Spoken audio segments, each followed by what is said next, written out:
Good morning all students. आज हमारा topic बहुत ही इम्पोर्टेंट टॉपिक पर बेस्ड होगा, एम्पिरिकल और मॉलिक्यूलर फार्मूला। जो हम पिछले वीडियोस में एम्पिरिकल और मॉलिक्यूलर फार्मूला किए थे, उस पर स्टूडेंट्स ने हमें तरीके से समझने के लिए कहा था। तो आज हम उस पर थोड़ा सा आगे टॉपिक पे बात करेंगे और इससे भी इसी टॉपिक पर आगे और वीडियो बनाएंगे जो 12th लेवल के होगा, 11th और 12th लेवल के एग्ज़ाम का लेवल का केमिस्ट्री में होगा। तो ये ऑर्गेनिक केमिस्ट्री से रिलेटेड चैप्टर होता है। तो हमारा जो टॉपिक है आज मॉलिक्यूलर फार्मूला एम्पिरिकल फार्मूला पर बेस्ड होने वाला है। हम इन दोनों में अंतर समझेंगे। हिंदी में कहेंगे मॉलिक्यूलर फार्मूला को अणु सूत्र,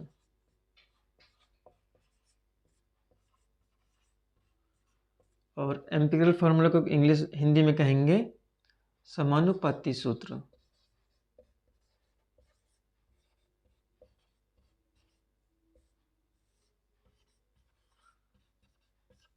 आगे चलने से पहले हम अपने सभी व्यूअर्स से चैनल को सब्सक्राइब, बेल आइकन का बटन दबाने के लिए हम कहेंगे, क्योंकि जल्दी ही से जल्दी आप तक ये वीडियो पहुंच सके, और शेयर भी कीजिएगा अपने दोस्तों में और आगे जितना हो सके, ताकि ये वीडियो ज़्यादा से ज़्यादा बच्चों तक पहुंच सके।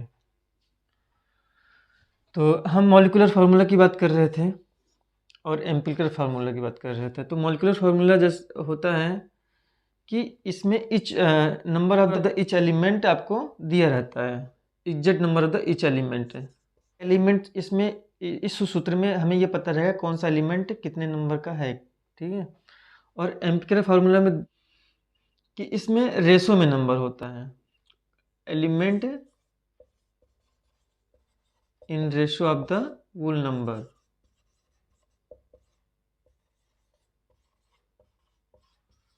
जैसे हाइड्रोजन कितना है, ऑक्सीजन कितना है, नाइट्रोजन कितना है, कोई भी एलिमेंट ले लीजिए, तो उसमें हम देखते हैं कि कितने अनुपात में ये एलिमेंट हैं।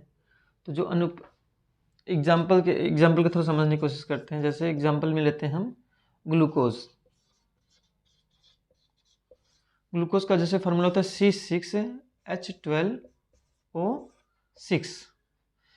तो ये जो फार्मूला है, हम कहेंगे इसमें कार्बन भी एग्जैक्ट नंबर दिया हुआ है 6 है, हाइड्रोजन भी एग्जैक्ट नंबर 12 दिया हुआ है, और ऑक्सीजन भी दिया हुआ है। तो जब exact number of the each element हमें पता चल गया फार्मूले में, तो हम इस फार्मूले का नाम देंगे मॉलिक्यूलर फार्मूला।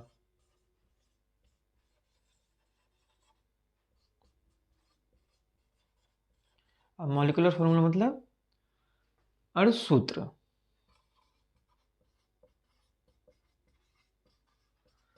और इसी को हम 6 से डिवाइड कर दें, अगर हम इसी फार्मूले में डिवाइड बाय 6, तो हमें क्या मिलेगा,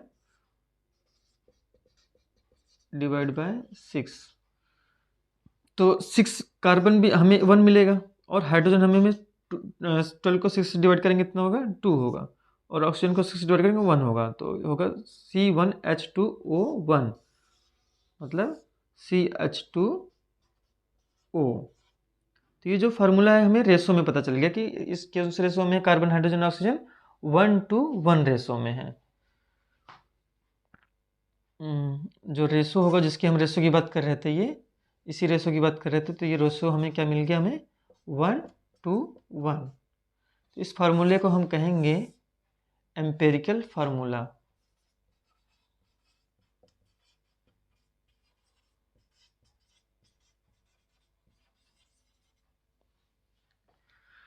समानुपाती सूत्र।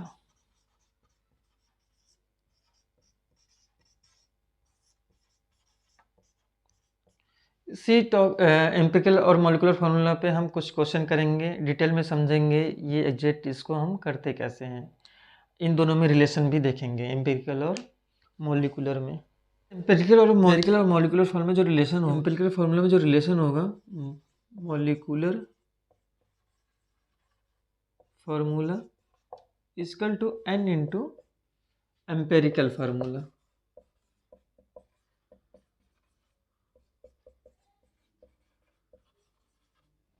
n ग्लूकोज के कंडीशन में n क्या होगा, कंडीशन हम ग्लूकोज लेते हैं, ठीक है।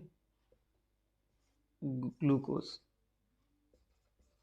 तो हमने ग्लूकोज में C6H12O6 हमारा मॉलिक्यूलर फार्मूला था। जब हमने इसे 6 से डिवाइड कर दिया था तो हमारा जो रेशो में नंबर आया था 1:1 में आया था। तो हमें क्या पता चला 6 से डिवाइड करने पर, तो n क्या, ग्लूकोज के कंडीशन में n कितना होगा, 6 होगा, ये ग्लूकोज के कंडीशन में। तो हमें यह पता चल गया कि n क्या है, आप सभी को पता चल गया होगा यहाँ पर n क्या होने वाला है। तो एम्पिरिकल मॉलिक्यूलर फार्मूला, हमें अगर एम्पिरिकल फार्मूला पता है तो हमें n निकाल लेंगे और मॉलिक्यूलर फार्मूला हमें पता चल जाएगा। तो हम कुछ क्वेश्चन करेंगे इसी बेस्ड पे। क्वेश्चन है, the empirical formula of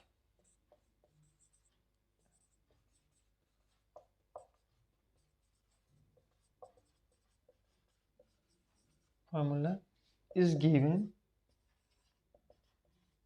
COCl2 and its molecular mass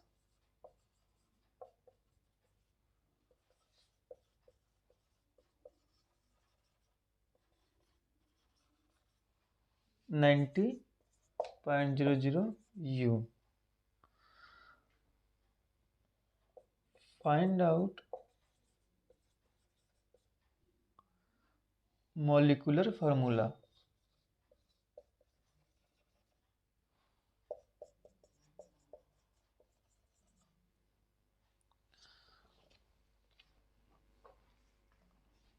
of that compound। Hindi में समझिएगा कि जैसे कि एम्पिरिकल फार्मूला हमें दिया हुआ है COCl2, तो जो एम्पिरिकल, ऐसे क्वेश्चन में इस तरह से लिख लेंगे। तो एम्पिरिकल फार्मूला अगर दिया रहेगा तो ऐसे लिख लेंगे, क्वेश्चन में जो जो दिया रहेगा पहले लिख लेंगे COCl2। तो इसको सबसे पहले हमारा काम रहेगा इसका एटॉमिक मास निकालना। जो एम्पिरिकल फार्मूला रहेगा सबसे पहले हमारा काम क्या रहेगा, एटॉमिक मास निकालना है इसका। तो जैसे कि कार्बन का एटॉमिक मास कितना होता है 12, ऑक्सीजन का कितना एटॉमिक मास होता है 16। और जो यहाँ पर अगर किसी भी एटम के नीचे अगर कोई भी अंक आता है, नंबर आता है, उसको हम ऊपर की तरफ इस तरह से लिख लेते हैं, इनटू ब्रैकेट के अंदर क्लोरीन का एटॉमिक मास। तो लगभग क्लोरीन का जो एटॉमिक मास होता है वो लगभग 31 होता है। तो 6 to 8 112 प्लस 206,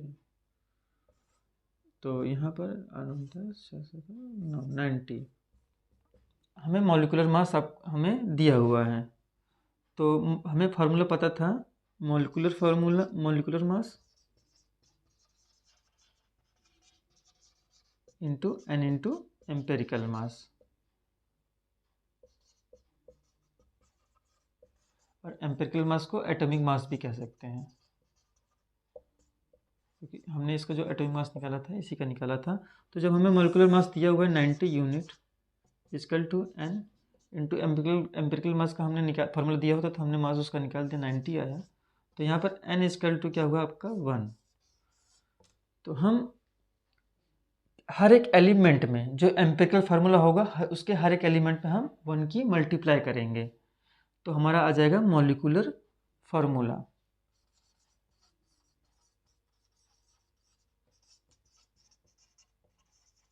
n कितना दिया हुआ है आपको 1 इंटू COCl2। तो हर एक एलिमेंट में जब 1 की मल्टीप्लाई करेंगे तो COCl2 ही आएगा।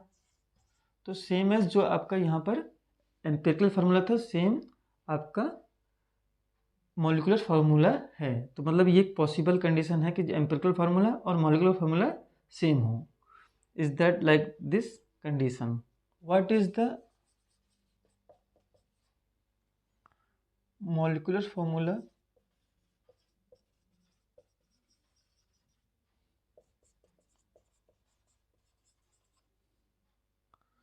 of a compound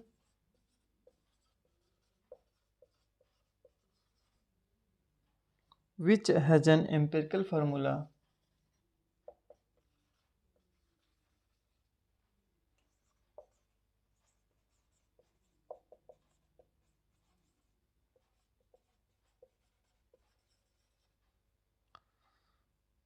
of CH2 and relative to mass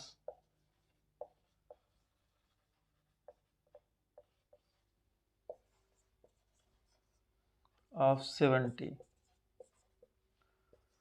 answer निकालते हैं।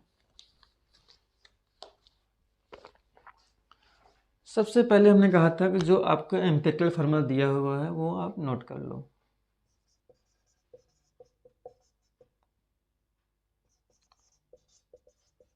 कितना CH2 दिया है, इसका एटॉमिक मास निकाल दीजिए जल्दी से। सभी व्यूअर्स जल्दी से ध्यान से एकदम पढ़िएगा, देखिएगा कितना जल्दी से निकाल सकते हो आप। 9th 10th के स्टूडेंट खासकर ध्यान दीजिएगा, इस लेवल के क्वेश्चन आपके लेवल का है। तो इसका एटॉमिक से 6 है, इसका एटॉमिक नंबर लगभग 6 है, तो अप्रोक्सीमेटली इसका जो 2 टाइम्स होता है वो एटॉमिक मास होता है। तो 6 कार्बन कितना हो जाएगा 12। और हमने कहा था जो नीचे होगा उसको आप ऊपर लिख लेंगे इस तरह से। और हाइड्रोजन का एटॉमिक मास हमेशा 1 होता है। यही एक ऐसा एलिमेंट है ये जिसका एटॉमिक नंबर भी 1 है, एटॉमिक मास भी 1 है। तो इसका मतलब ये है कि इसका 1 होता है हाइड्रोजन का। कभी कभी क्वेश्चन में पूछ लेते हैं कि एलिमेंट्स ऑप्शन में कि कौन सा एलिमेंट है जिसका न्यूट्रॉन जो है वो 0 है, तो हाइड्रोजन वो एलिमेंट है। तो 12 + 2 आपका 14। और उसके बाद हम वही फार्मूला का यूज़ करेंगे, molecular mass into equal to n into empirical mass ना।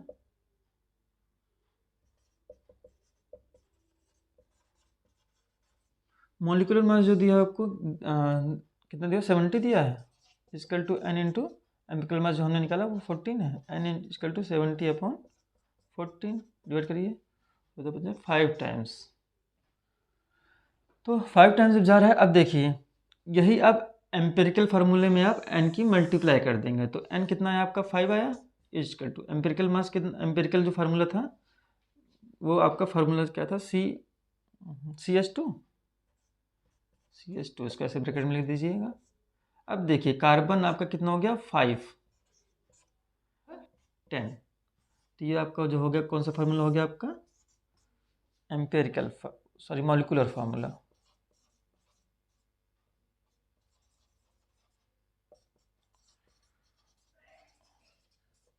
होप आप सभी इसे बहुत अच्छे तरीके से समझ गए होंगे। Specially 9th 10th 11th 12th के स्टैंडर्ड के बच्चों को ये पता होना चाहिए कि अर्ध सूत्र और आपका समानुपाती सूत्र, यद्यपि इंग्लिश में कहें तो मॉलिक्यूलर फार्मूला और एम्पेरिकल फार्मूला आपको अच्छे से पता होना चाहिए। और इसका एक नेक्स्ट लेवल का क्वेश्चन होता है जो परसेंटेज बेस होगा, यही क्वेश्चन होगा मॉलिक्यूलर और एम्पेरिकल फार्मूला यही रहेगा निकालने के लिए। बस आपको जो है परसेंटेज में कुछ दिया रहेगा तो आपको उसे निकालना रहेगा। तो हम नेक्स्ट वीडियो में उसे हम बताएंगे। और हम आपसे फिर वीडियो के अंत में ही कहना चाहेंगे कि वीडियो को सब्सक्राइब और लाइक और जितना हो सके आप शेयर करिएगा ज़्यादा से ज़्यादा बच्चों तक जो इस तरह के टॉपिक पर रीचेबल होना चाहते हैं, पहुंचना चाहते हैं, तो उनके वहां तक पहुंच सके।